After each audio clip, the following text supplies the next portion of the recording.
Hello and welcome back everyone to the channel. Today we're checking out the GL502VT from Asus with the age-old question of, is it worth it in 2023? Thank you iHire for asking. Without further ado, let's get into it.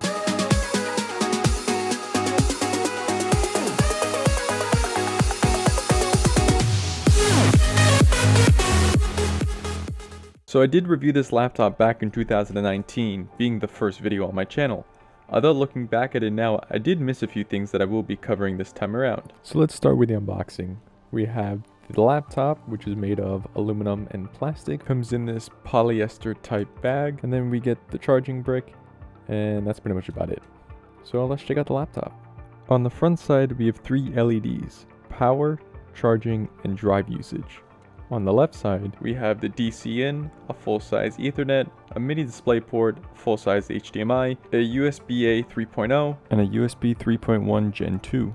On the right side, we have the Kensington security slot, a full-size SD card reader, 2 USB-A 3.0, and a 3.5mm microphone and headphone combo jack. Opening the top cover, we have an HD webcam, 15.6-inch IPS LED full HD screen at 60 Hz, a full-size red LED backlit keyboard with a 4.1 by 2.8 inch trackpad with speakers on either side. Flipping over, we are greeted with some tiny vents for air ventilation. There are 10 Phillips screws, some different sizes, don't mix them up, holding the back case on. We can remove the rear case, and using too much force for comfort,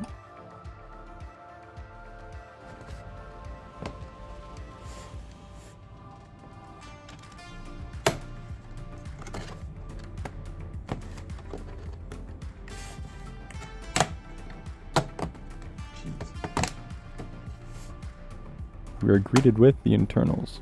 Here is our i7-6700HQ, a 4-core 8-thread CPU with a base clock of 2.6 and a boost clock of 3.5.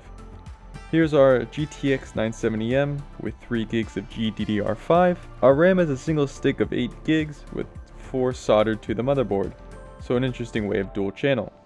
Even though Windows shows slots 2 of 4 populated, this is the only way to add RAM. On this side, we have our SATA. This is used for a built-in hard drive. I ended up upgrading it to an SSD because my hard drive ended up dying. On each side are our speakers that we saw earlier.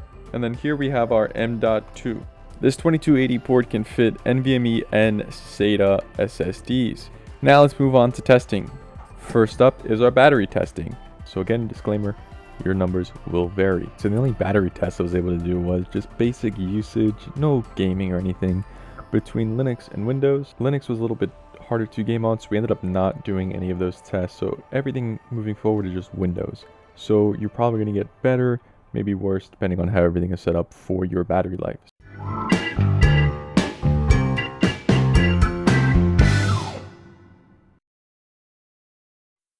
Quick disclaimer for our game testings, your numbers will vary. This is just an average about. At some point after the hour, we were seeing a thermal throttle of FPS drops, but for the most part, it still was playable.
For our regular testing, we ran through each test a few times. For Cinebench, our scores are compared with similar 4-core 8-thread laptop CPUs.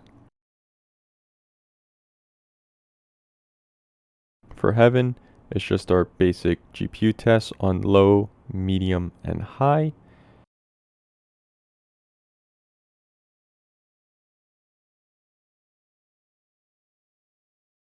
And for our 3D Mark Time Spy, this is what we got.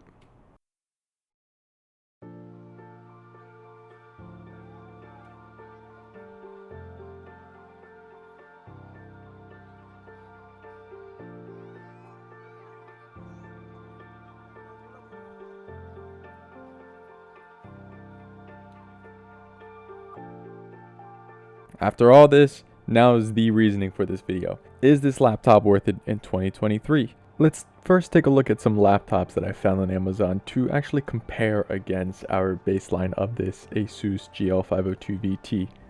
Everything except for one laptop I was able to find on Amazon, so let's check out what we got. Alright, so this is how we're going to compare. So I was able to find our laptop used for around 800 USD and brand new for 1700 USD. So we're going to take our used price of this laptop and our new price of this laptop and, see what we can spend. So laptops in today's day and age are an interesting factor when it comes to choosing which one you want. It all pretty much comes down to what your budget is, what you really want it to be. But in my case, I just went on, found a few in a few different price ranges, and are pretty much comparing them to what we have now. So we have quite a few laptops we're going to be looking at. First off, we have our IdeaPad Gaming 3 from Lenovo.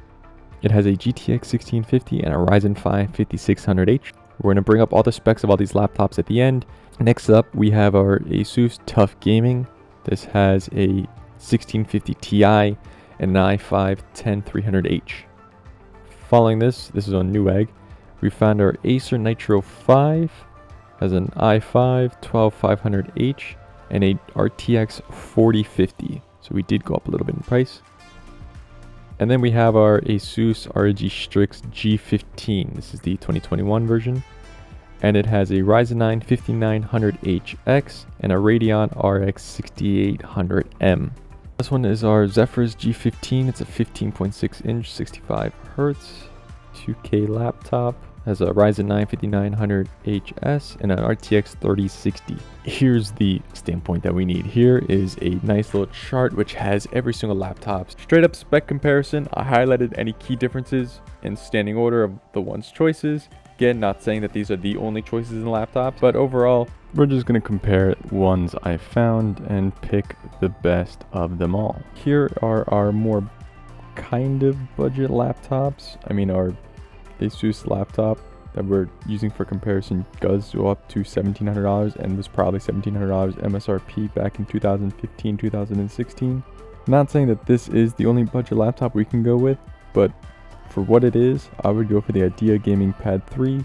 Has 16 gigabytes of RAM, 256 SSD, 6 cores at GTX 1650, and everything else is pretty much the same comparison to everything else. Let's scroll down and see straight up gaming. Let's see what we get. So our top 3 contenders are our Zephyrus G15, our Strix G15, and our Nitro 5. Now when you get to this, it's all pros and cons and trade-offs.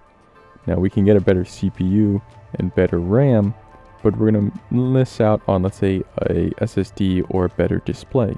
So our quote-unquote first place winner of our laptops is our Nitro 5 and our G15 Strix. Again, you can see a lot of trade-offs. Our DDR5 is going to be a lot faster than our DDR4. They both have the same SSD size. This has a better CPU, but this has a better GPU and screen. Its weight's almost identical. Its weight is pretty much identical, but again, our single and multi-score for our Nitro 5 is a clear winner. I just don't know our OpenCL scores. I wasn't able to get one for our Nitro 5.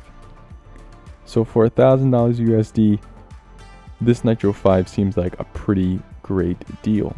For battery life, it would probably be a better deal as well, because we're only having to do a IPS full HD at 144 Hz and not a quad HD 165 Hz. And when you're going to downscale, let's say this G15, this one's just going to stretch that 1080p image, so it's probably going to look off. So again, all in all, these aren't the only laptops you can find for these prices. There are probably better alternatives, but based on the standpoint of, is it worth it in 2023 to get this 7 to 8 year old laptop? No. We can see that we can get a cheaper laptop alternatives that are a lot better than it. So that leaves us here. Is this laptop usable in 2023? Yes. Would I recommend getting it? No, because we have newer laptops with better CPUs, better GPUs, and probably better battery life. Thank you so much for watching. Hit that subscribe button, it really helps me out, and comment down below any other videos you would like to see. See you on the next one.